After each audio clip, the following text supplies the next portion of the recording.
బ్యాచులర్లు ఏకాంతం కోరుకునే ప్రేమ జంటలకు గోవా ఒక ఎంజాయ్మెంట్ స్పాట్. బోలెడన్ని బీచ్లు, క్లబ్లు, కెసినోలు, ఎవరి రేంజ్కు తగ్గట్టుగా వారికి ఫుల్ ఎంటర్టైన్మెంట్. అక్కడి హోటల్లోనూ రిసార్ట్స్లోనూ దిగాక మన వ్యక్తిగత గోప్య భద్రతమేనా అంటే డౌటే. ఎందుకంటే ఎప్పుడో 2 ఏళ్ల క్రితం గోవాకు వెళ్ళిన ఒక బాధితురాలికి ఇప్పుడు చేదు అనుభవం ఎదురైంది. పెళ్ళయ్యాక వీడియోలు బయట పెట్టనా అంటూ బ్లాక్మెయిలింగ్ మొదలైంది. టార్చర్ భరించలేక చివరికి ఆ బాధితురాలు పోలీసులను ఆశ్రయించాల్సి వచ్చింది. ఏం జరిగింది అసలు? ఏకాంతం కోరుకుంటే సీక్రెట్ కెమెరాలు పెట్టారు. గోవా హోటల్లో సీక్రెట్ రికార్డింగ్. 2 ఏళ్ల తర్వాత ఆ వీడియోలను చూపించి బ్లాక్మెయిలింగ్. పెళ్ళయ్యాక ఆ మహిళకు గోవా నుంచి బెదిరింపు కాల్స్.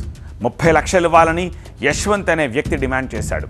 లేకపోతే ఆ వీడియోలను ఆమె భర్తకు పంపిస్తానని, సోషల్ మీడియాలో వైరల్ చేస్తానని బ్లాక్మెయిల్ చేయడం మొదలుపెట్టాడు. దీంతో పోలీసులను ఆశ్రయించింది ఆ హైదరాబాద్ బాధితురాలు. బ్లాక్మెయిలర్ యశ్వంత్పై సనత్ నగర్ పిఎస్లో కేసు నమోదైంది. పోలీసులు ఎంక్వైరీ కూడా స్టార్ట్ చేశారు. గోవా హోటళ్లు, రిసార్ట్స్ల్లో వ్యక్తిగత గోప్యతని హైజాక్ చేస్తున్నారు కేటుగాళ్ళు. దీన్ని బట్టి మనకు అది అర్థమవుతోంది. హైదరాబాద్ బాధితురాలకే కాదు, చాలామందికి ఇలాంటి అనుభవం ఎదురై ఉంటుందని అనుమానిస్తున్నారు. ఎప్పుడో 2 ఏళ్ల క్రితం గోవాకు వెళ్ళింది. తర్వాత ఆమెకు పెళ్ళయింది. కొత్త జీవితం ప్రారంభించాక గోవా నుంచి ఈ మధ్య ఫోన్ వచ్చింది. గోవాలో అప్పట్లో ఆమె బస ప్రయాణ ఏర్పాట్లు చూసినోడే బ్లాక్మెయిలర్ అవతారం ఎత్తాడు. 30 లక్షలు ఇవ్వకపోతే సీక్రెట్ వీడియోలు భర్తకు పంపుతానని, సోషల్ మీడియాలో పోస్ట్ చేస్తానని బ్లాక్మెయిలింగ్కు దిగాడు. పెళ్లి కాకముందు సరదాగా వేసిన టూర్ ఇప్పుడు ఆమె సంసారంలో చిచ్చు పెట్టేలా ఉంది.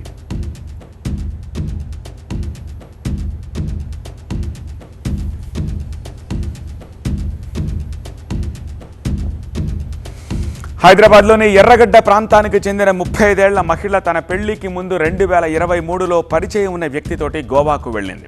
ఆ టైంలో వారిద్దరి బస ప్రయాణ ఏర్పాట్లతో పాటు మిగిలినవన్నీ యశ్వంత్ అనే వ్యక్తే అందించాడు.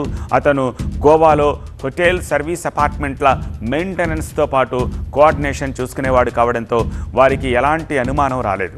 ఈ మధ్య ఆ మహిళకు యశ్వంత్ నుంచి ఫోన్ కాల్ వచ్చింది. గోవా రిసార్ట్స్లో ఏకాంతంగా ఉన్న వీడియోలను రహస్యంగా చిత్రీకరించానని యశ్వంత్ బెదిరించాడు.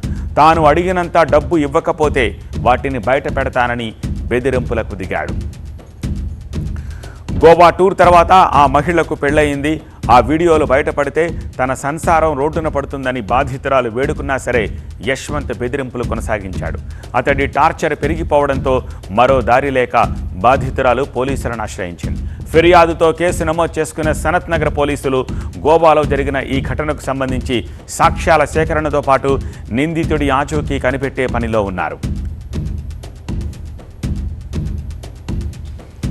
గోవాకి ఇతర పర్యాటక ప్రాంతాలకు వెళ్లే జంటలు ప్రైవేటు బస ఎంచుకునేటప్పుడు వ్యక్తిగత గోప్యత విషయంలో జాగ్రత్త పడకపోతే ఎంత ప్రమాదమో ఈ ఘటన చాటి చెబుతోంది. వేరే చోటికి వెళ్ళినప్పుడు వ్యక్తిగత వీడియోలు, సమాచారం లీక్ అవ్వకుండా జాగ్రత్తగా ఉండాలంటున్నారు పోలీసులు.